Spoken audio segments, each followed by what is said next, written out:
Okay. Okay. Yes. It works. Okay. And then I need to share. Oh, sorry. Yeah. It's okay. I need to share the thing.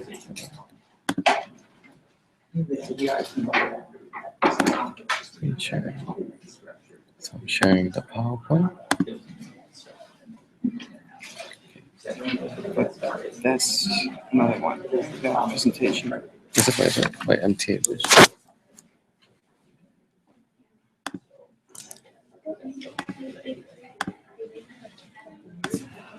Oh, sorry. CSO. Yeah. Yeah. Okay. So I need to double check. So present. Okay.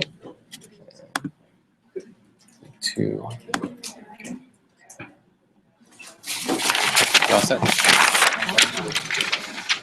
And I'll give a signal when there's like 5 minutes left. I'm sorry? I'll give a signal when there's like 5 minutes left. Oh, okay. So I can like wrap things up. Okay. Great. So are we good to start? Is it time? So, yeah. If someone could just close that door, maybe? I shall.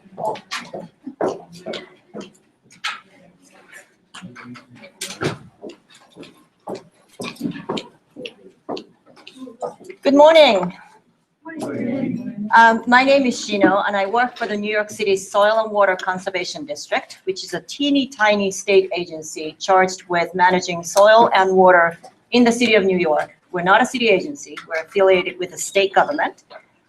We are also a member of the Stormwater Infrastructure Matters Coalition, which some of you may have heard of. It's a citywide coalition of organizations, community-based organizations, nonprofit, national, regional, citywide organizations, as well as interested individuals working to make stormwater a resource rather than waste. So with that, I'm going to get right into the presentation.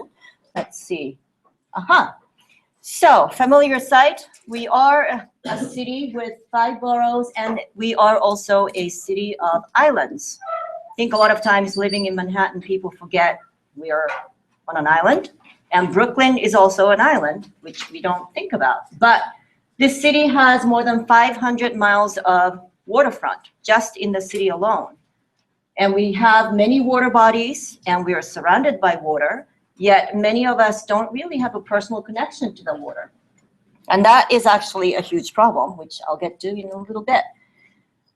Beautiful view of the skyline of Manhattan. This is where some people actually kayak and recreate, even though this is a heavily trafficked area.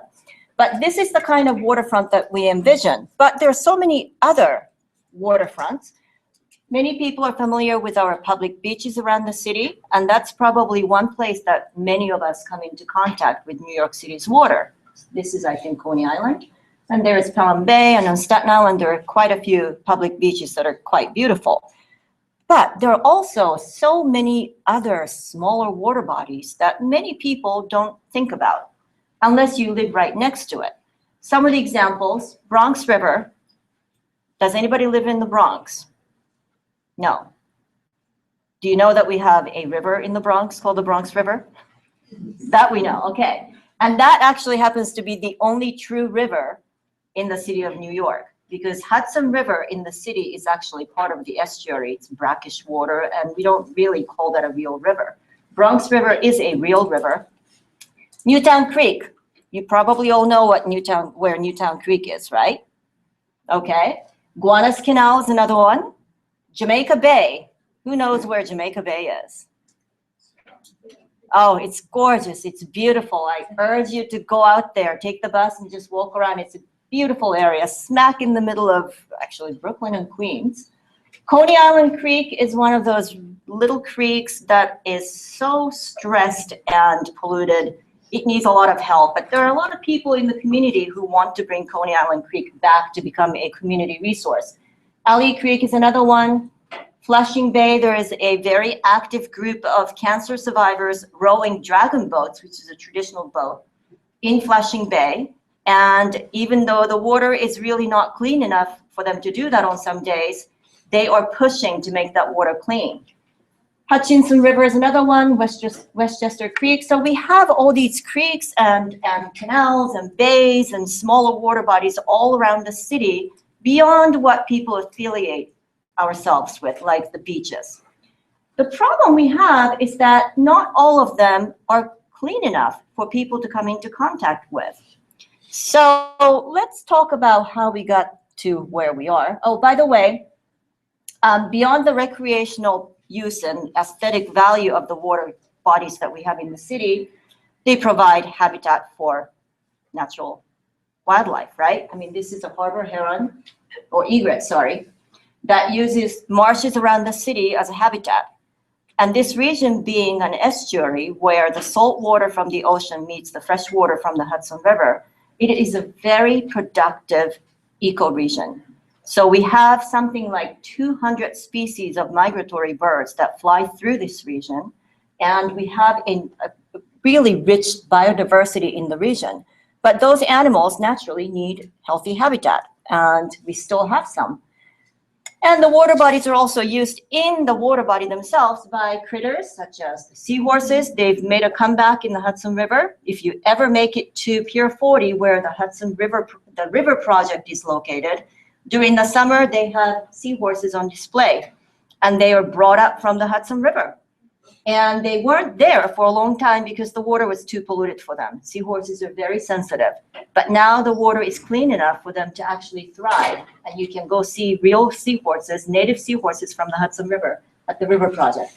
A couple other species that are commonly found, to be honest, I can't remember what they were, but they're out there. We have striped bass, bluefish, weakfish, blackfish, some of those fishes that are common in the river, and the harbor, and Jamaica Bay, and all the places.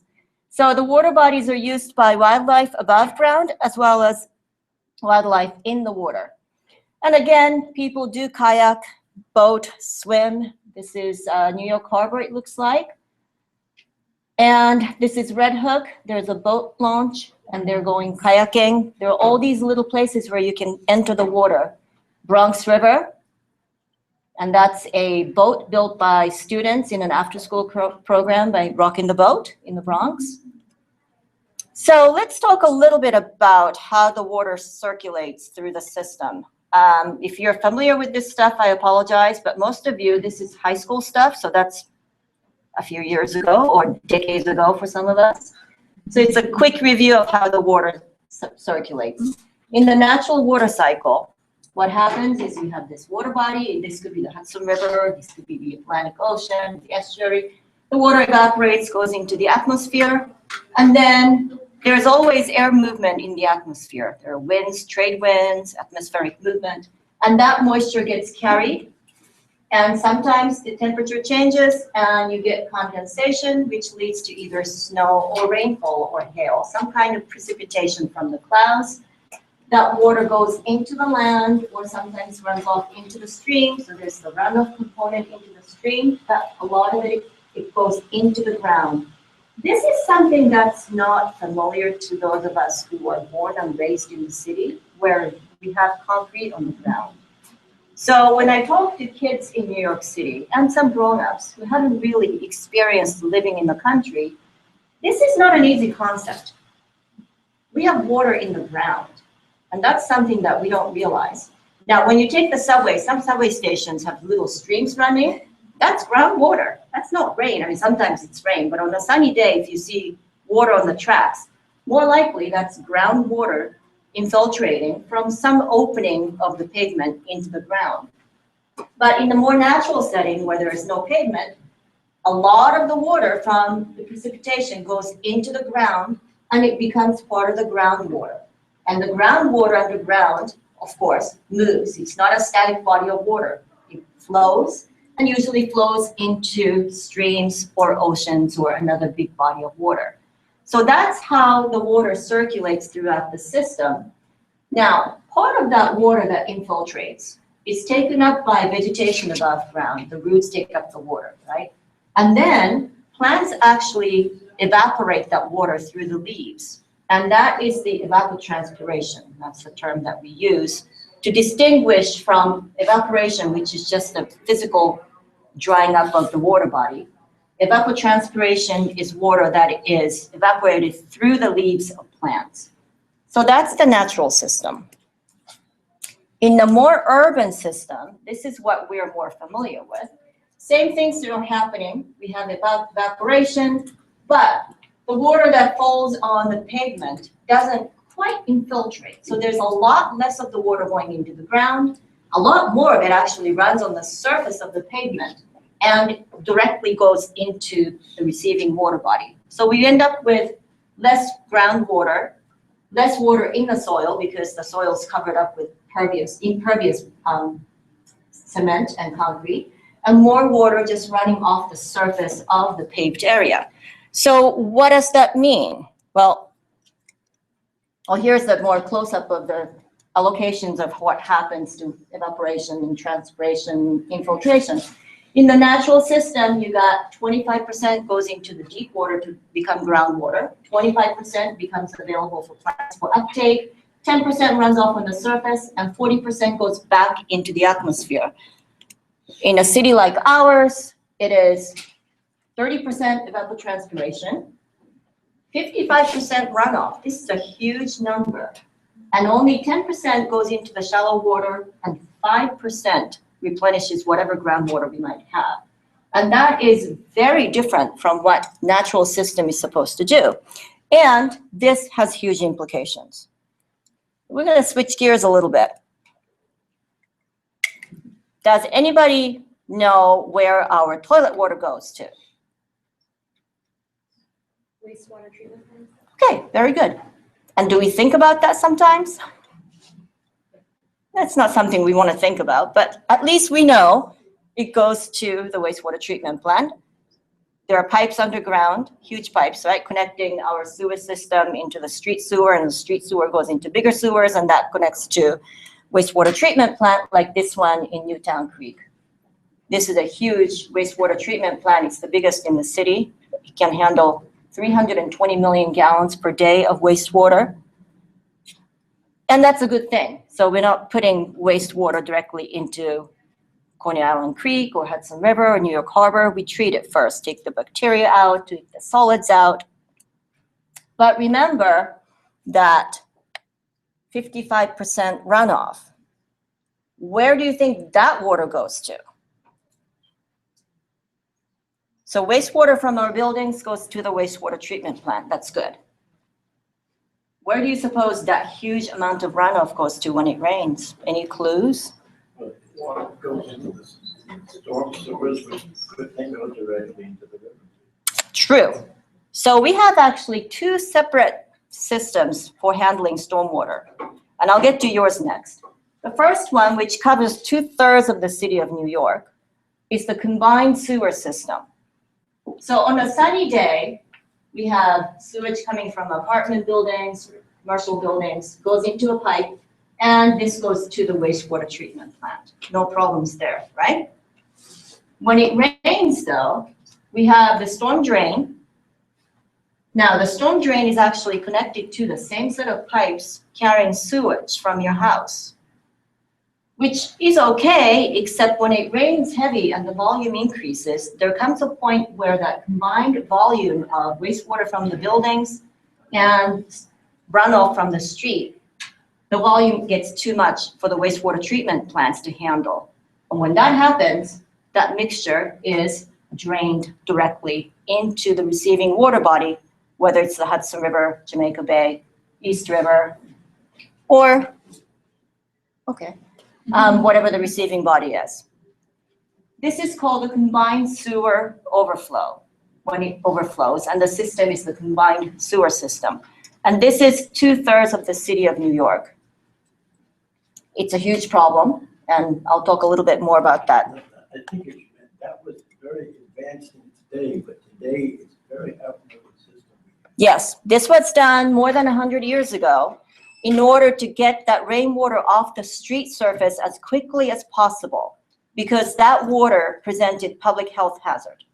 So it's not as if we did this thinking, oh, we don't care about the pollution in the river. We did this actually as a public health protocol, right?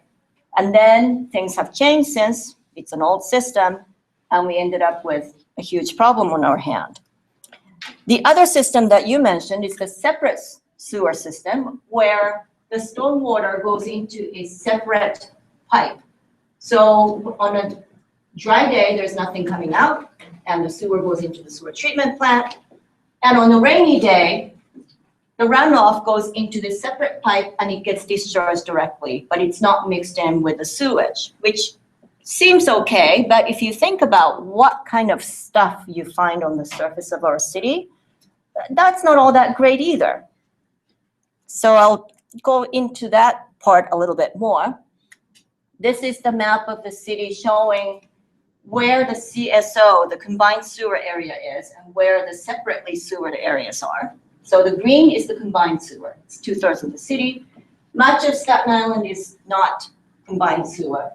And much of Southeast Queens in this area is separately sewered as well. Now, the problem with that separately sewered area,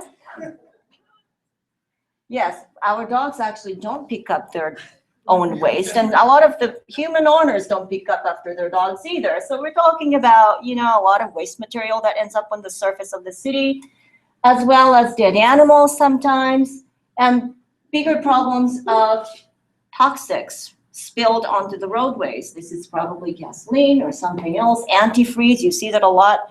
All that stuff that ends up on the street surface gets washed into the sewer system, whether it's combined or separate sewers. So that water isn't necessarily clean. And there's a lot of air deposition. This is Long Island Expressway with its heavy traffic, and we still have trucks using diesel. So all the stuff that the cars put into the atmosphere through exhaust actually gets deposited on the surface of our roofs and streets and sidewalks. That's particulate matter. And that can get washed into the sewer system when it rains. And then there are people who do things like this. They think the storm drain is a, you know, just a waste thing, and they dump all sorts of things, not knowing where that water goes to. So that's a huge problem. And then again, we have all these floatables that go into the system. And this is one way the city decided to deal with it. Rather than preventing trash from going into the storm drains, which takes a lot of public education and difficult thing to do, they can at least catch what comes out of the storm sewers and CSOs by putting this thing called a boom and a skimmer, which is the boat. So it's a plastic thing that floats at the top and catches all the debris that floats down the water. And then the skimmer comes in and picks up all the debris. So it's better than not doing this, but if you lived along this water body, this might be the Bronx River, I wouldn't want to go swim in there. Even if it gets picked up, it's a little bit disgusting. So again, when it rains, we have a huge problem with water quality, because whether it's separately sewered or combined sewered, that rainwater is carrying a lot of stuff off the surface of the streets into the sewer system, and in the combined system, you're mixing that with raw sewage. And that's what a CSO looks like. And I'm sure you've noticed some of these when you walk around the waterfront, yeah? And that's the old signage that the city puts up, the green one.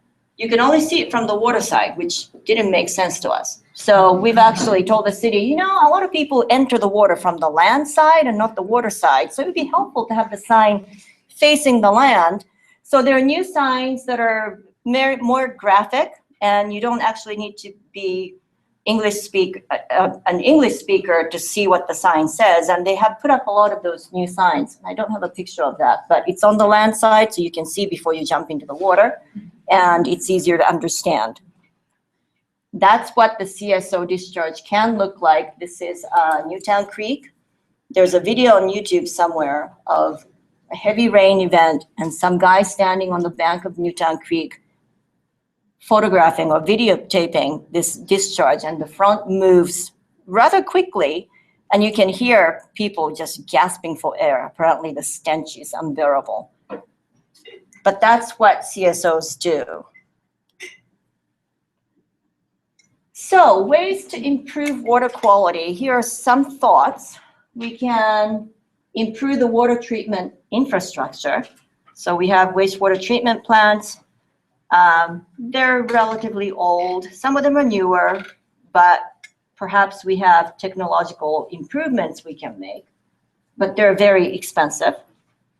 The Clean Water Act passed in 1972 mandated that every city treats its wastewater to the secondary level. Primary just means you're disinfecting. Secondary means you're taking the, some of the nutrients out. That was what, more than 40 years ago, 1972, this is 2015, so 43 years ago that law passed that we all have to manage our wastewater better. And there are a whole bunch of other things that law mandated everybody to do. We still haven't finished many parts of that law. So we're still dealing with how to upgrade all our wastewater treatment plants to the proper level. We're still dealing with how we deal with separately sewered stormwater discharges. And there are a lot of regulations that the federal government passed that is being implemented now after 40-some years. One of the newest one is the Ms4 Permit, which stands for Municipal Separate Sewer something. There are 4 S's in there. Separately sewered system, whatever. Stormwater system. Okay. So the city is going to get a permit to manage the discharge from the 1/3 of the city that's not combined sewer system. And the city is going to have to do a lot of different things to ensure that whatever the stormwater we're discharging is not going to be polluting the water body. We'll have to see how the permit works out. We're still in the draft stage and the state is soliciting comments from the public. So there are all these permits and regulations that are being implemented now after 40 years, and we'll continue to implement some of those in the coming decades. Now, one of the ways we can improve water quality is increasing vegetation. If you look at that water cycle map and how the water goes into evaporation or infiltrate or whatever, and remember that 55% that ends up being runoff, if we can start to create more areas where the water can seep into the ground, we can reduce that 55% runoff to a smaller number. And that 55% runoff is the one that goes into our sewer system. So if we can reduce that, then we might improve water quality. So increasing vegetation is something that we're all looking at as a city, and as advocates, we're pushing for that solution as a viable and cost-effective way of improving water quality. Regulating discharges, that's the Ms4 permit. Proper disposable techniques through education. Now, I showed you a picture of the guy who's dumping something into the storm sewer. That should be a simple public education fix, right? We tell people don't do that. And there are programs where you put plaques on the drains that says do not pour anything into it. But I think we need to actually enhance our education program to make people understand why they can't put stuff in the drain and what the consequences are.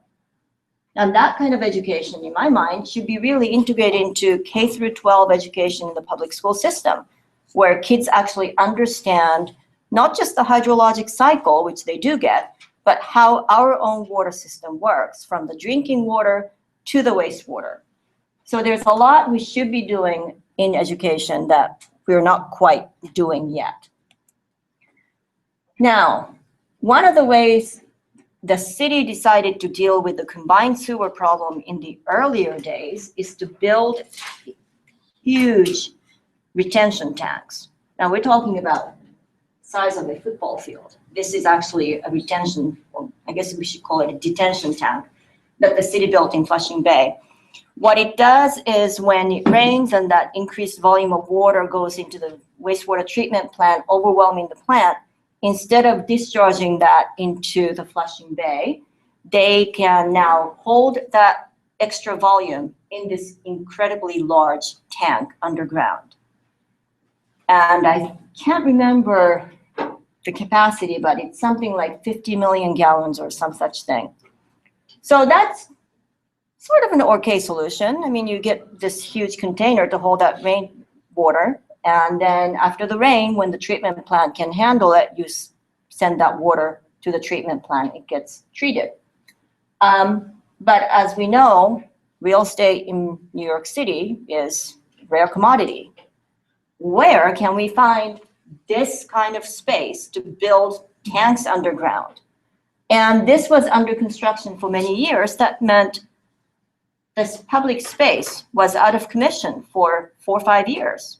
So it's taking some kind of an amenity away from the community, even if temporarily, to build this thing, and then you get it back, but it's not really the best solution. If you have space and if you have lots of money, maybe. By the way, this costs a lot of money to build, billions of dollars. So the city, back in maybe 2007-ish, started to think more creatively because of advocates like the Stormwater Infrastructure Matters Coalition, pushing them to think differently. We started telling them, well, use vegetation and natural systems to treat wastewater, treat rainwater. And we told them rainwater is really not a waste material. We have to change the mindset. Rainwater, actually, if you go to some parts of the world, it's precious resource. You capture that rainwater for your drinking water. So why couldn't we have the same mindset and treat rainwater as a resource that we should use to increase vegetation? So this was I think this is the Hardigat Basin. They built another detention tank, but along with the detention tank, they started putting some green things in that area to absorb that rainwater. So let's see. Rainwater as a waste is the old way of thinking. What we want to do is think of it as a resource and use nature to clean water. We also have to conserve water. So there is a guy from the new school, right? Leaf? He graduated from the school, yeah. He graduated from Pratt. No. New school, okay. There's a guy who found out about our CSO system several years ago, and he said, what if we created a system where when it's raining, there's a little light bulb that goes on top of your toilet telling you that it's raining and you shouldn't flush. It's a great idea, and he has a website called don'tflush.me. And if you have a chance, you should go take a look at it. It's a public education program. And what he was really trying to do is educate people about what it means to use water when it's raining out there, because it might be triggering combined sewer overflows if you're doing dishes and doing laundry and taking a shower when it's raining out there. So if all of us stop flushing the toilet during a heavy rain, maybe we can make a difference. We don't know, but it's a great public education program. So educating everyone is important because it does matter what we do. So green infrastructure is the name we give to using vegetation and using natural systems in treating water quality. And it's a system designed to absorb or hold rainwater. We like absorbing rainwater better than holding it. The holding it means you're eventually sending it to the wastewater treatment plant, but absorbing it just keeps it away from the wastewater treatment plant. By the way, wastewater treatment plants use a lot of energy, so they're energy guzzlers, which we have to have them, but we need to be mindful of how much we use the wastewater treatment plant system to treat rainwater. Vegetation acts like a sponge, and we know this. Just looking around, when the rain falls onto a forest, that water goes into the ground and used by the plants. Multiple benefits beyond treating water quality. What are some of the other benefits we get from having vegetated areas? Biodiversity, yeah, creates habitat. Anything else? Oxygen and clean air. They purify the air, takes pollutants out of the air. Ambient temperature? Yeah, ambient temperature. It reduces and has cooling. It reduces temperatures, has cooling effects. And aesthetics, right? It's always nicer to be sitting next to a vegetated area than another wall of concrete. And that actually has a lot of value, to me at least. So again, green infrastructure uses rainwater as a resource and not as a waste. And that is a huge mind change within the city government and the state government in dealing with wastewater. So here are some of the example green infrastructures the city has put in. Actually, this may not be the city's. This is a bioswale. It looks like a tree pit, but it's extended, it's longer, and it usually has a cutout into which the water can be routed from the street or the sidewalk. So this one is catching water from this street, and there's a little trench down here, and the water goes in and into the bioswale. And that water is used up by the plants and the trees. This one is definitely a New York City one. That's the New York City bioswale. And even though the drains are here, I think this is connected to the bioswale right here. So the water's not directly going into the sewer system. It goes into the bioswale first. And that's what a cross-section might look like. It's a very well-designed system. It's not just a simple matter of digging a hole in the ground and sticking soil and plants in. It's engineered and designed to really address the area that it's draining. So you have to design these things and size them the right way so that it doesn't flood and it captures the rainwater effectively and it can hold that water. And then we have green roofs all around the city. This is one of the, I think it's Cook and Fox, one of the earlier green roofs in the city. It's hard to do green roofs on an existing building, even though you can retrofit them. But a lot of retrofits end up having to do these sedums, which are very short, grassy type plants with narrower growing medium because the building wasn't designed to hold that load. But you could still do a green roof in an existing building. And this is actually a retrofit too. This wasn't built new, but Paul Mankiewicz, who's going to be talking later, he designed this roof and he was able to put some native plants that require deeper soil. So it's possible to retrofit an existing building with a deeper soil green roof. And more recently, we're starting to see farms on the roof, which is a fantastic idea. Can't remember which one this one is. Maybe Eagle Street. Yeah. Yeah? Yeah, they have that great view. Yeah. Eagle Street Rooftop Farm. It's in like Greenpoint, isn't it? Right? Now, here's another, I can't really call this a green roof, but it's a roof with gravel that's meant to hold water, and then it's got a slow drain mechanism. So it's draining that roof water, but it's doing it at a slower rate, which helps the wastewater treatment plant during the rain. So some people are doing this because it's cheaper and it's quicker, but I'm not really considering this as a green roof. I mean, a green infrastructure because there's nothing green about it. But sometimes the city will include these things as part of the green infrastructure. So you have to kind of keep your eye out and say, well, it's not really a green infrastructure because there's no vegetation. But it's better than nothing. So I'll give them credit for that.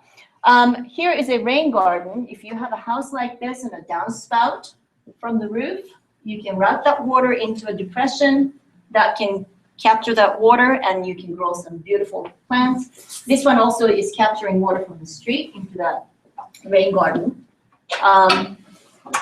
This is a harder thing to do in New York City because I don't really know too many places in New York City where you can have a front yard like that or even a backyard. But we do have areas where there are downspouts. So there are things you can do. Here's a project that my agency built. It looks kind of yucky and I'm a little upset by the litter that comes in, but this is a low-income housing in central Harlem. And for some reason, this building ended up with this vacant lot and nobody can build on it because of something in the title. So it was a vacant lot overgrown by mugwort or some weedy species. So we went in there, weeded the entire place, and we dug a trench right here. It's about 50 feet wide and 3 feet, 50 feet long and 3 feet wide. And we connected this trench with rain barrels that are connected to the roof drain. So the water in here is coming from the roof of the apartment building. And luckily, the soil here is very sandy and it has very high infiltration rates. So we didn't actually do anything. We just dug this trench. We're routing the water from the roof and infiltrating it into this lot. What's the depth of that water right now? About 2.5 feet. That's awesome. Yeah, it's shallow. That's a lot of water though. Yeah. Yeah. And we planted them with wetland species in the trench and then native species all around this. But this is a really, really tough site for plants. So where the trench is, it's beautiful sand. But right here, there's a slab of concrete underneath, like 6 inch under. 5 minutes? Okay. So we had to use a jackhammer to put the plants in. So it was quite challenging. Even though this is not green because there's no vegetation, you can harvest water for potable use or irrigation use. And to me, that is green because you're still using this water as a resource. So I'm not sure where we can do something like that, but some of the community gardens have water harvesting devices, and some of them are actually large. Here's another of my project. It's actually not water harvesting for irrigation, but it's harvesting water from the roof and using some of that water for irrigation. Then we have things like permeable pavement. You can see the difference between the regular pavement where the water is sitting on the surface and the permeable pavement where the water actually seeps into the ground. It's not green, but we're still trying to mimic that natural hydrology. And then there are things like the green carton. This is actually from Tokyo near my father's house. This municipal building has this beautiful curtain that goes up every summer. And I really like it. It's very beautiful. And it's actually some kind of a squash, so you can actually harvest the squash from that curtain. And the local school kids come and harvest them and eat them. Community gardens are actually really good green infrastructure too. It has multiple benefits. It builds community, and it can absorb that rainwater and create a beautiful green oasis in the middle of the city. I'm going to skip through to some of the other ones. How do we get people to build green infrastructure? So there are voluntary actions through education, through people who are interested in doing something different. We can get them to start doing it. These are the early adopters, right? But beyond that, we need incentives for most people to do something like this. So we looked at tax incentives. There is a green roof tax abatement where if you build a green roof on your building, you get a discount on your real estate property tax, to put it simply. So that's an incentive, and I think there are a lot more incentives that we as the city can explore so that people want to build rain gardens and bioswales and rainwater harvesting systems. And also there are regulations that the city can put in place. Like if you are renovating an apartment, you have to put in certain things that are green infrastructure related things, or other ways to regulate so that people are required to build some of these green infrastructures. Voluntary action, so we can rely on people to do right things, but we do need incentives, usually money, right? Tax breaks are good. Grants and subsidies are also good, but we'll take whatever we can get. The newest one, the Stormwater Infrastructure Matters Coalition will be looking at is the Stormwater Fee. Right now, when you pay for your water, it's one bill, and that's based on how much potable water you use. And the city automatically adds on 159% of that as their stormwater and wastewater charge. So some of us are pushing the city to look at separating out the stormwater charge based on how much impervious surface your property has. So there are a lot of complicated things we have to think about in terms of equity and affordability, but that is definitely something that we should look at. And that way we can generate a dedicated revenue for green infrastructure and stormwater management. Regulations, again, we can amend the building code so that new buildings have to do certain things, and we're starting to do some of that.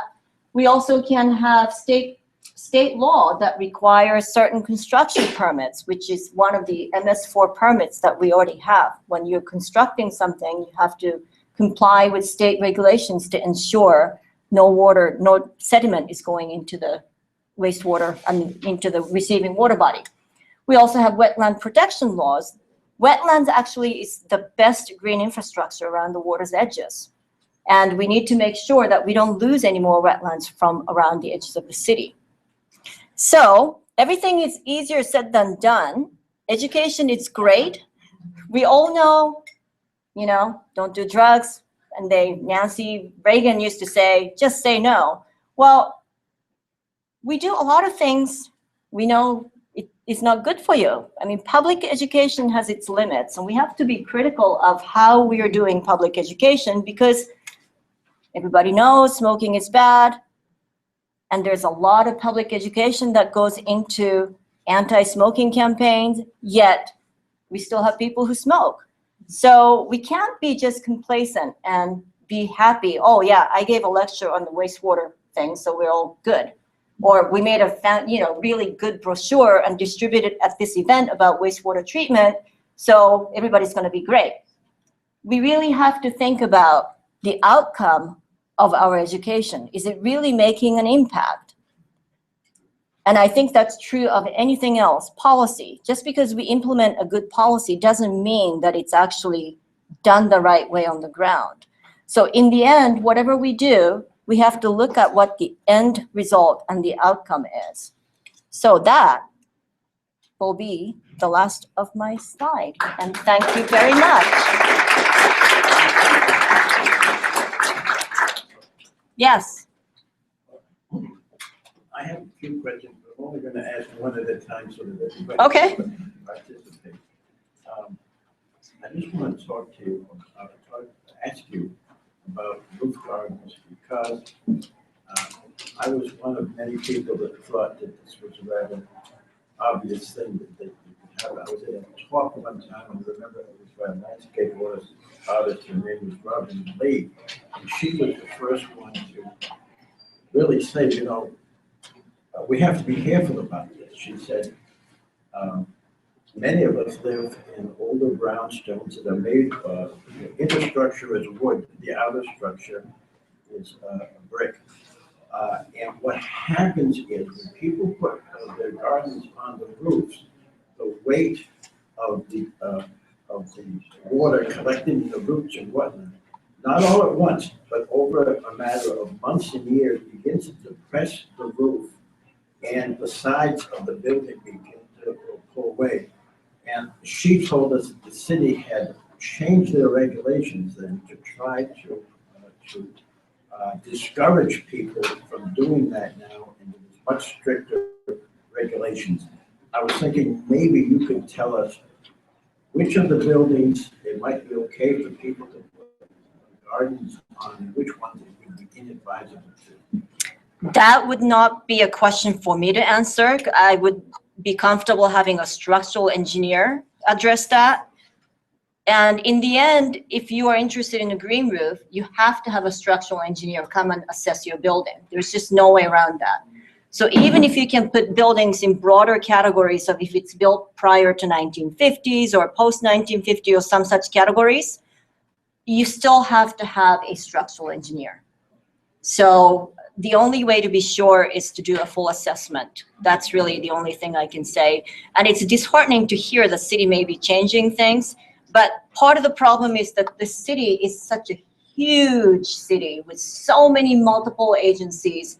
And a lot of times one agency like the Department of Buildings doesn't talk with the Department of Environmental Protection. So there are conflicting regulations and rules because there's not enough coordination among the agencies. So it's possible that Department of Buildings is saying don't do that, and DEP is saying you get tax credit if you do this, and yes, yeah.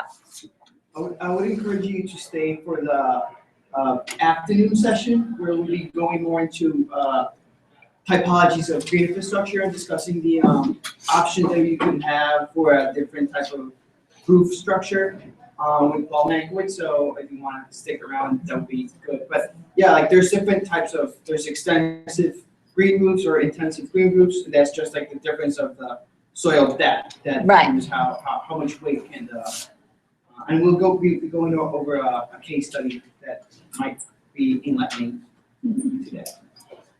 And one of the I just finished a green roof project recently, and the structural engineer said you can do a green roof, but you can't have people on it, like assembling. So you can have a person or two doing maintenance work, but you cannot be having a community event on the roof if you put a green roof on. So there are, I think, ways and nuances to make things happen. Yes? I guess more of an air pollution question than water. Do you know if particulate matter poses a problem, say like for open air roof gardens and community gardens?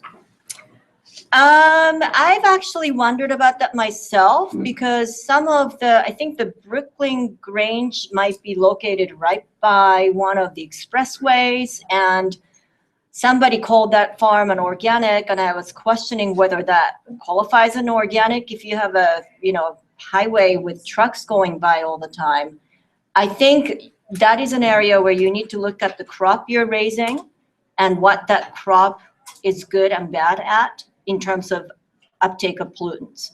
Some pollutants are taken up by certain plants, but not by others. Some pollutants are on the surface of the plants, but not in the plant itself. It really varies from species to species. So you have to look at what's in the air and what you can grow safely. And of course, you have to wash everything before you consume it, but there are different types of crops that are good at not taking up pollutants or taking up pollutants. Okay, time's up. Thank you.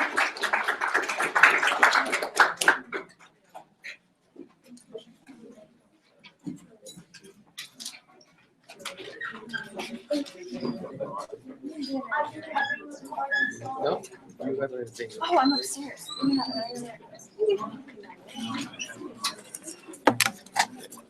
Sorry. Do you have a flash? Yeah, sorry, I didn't email it or anything beforehand. Oh, that's okay. And I'm also gonna be using internet during the presentation, that's okay. Yeah, that's okay.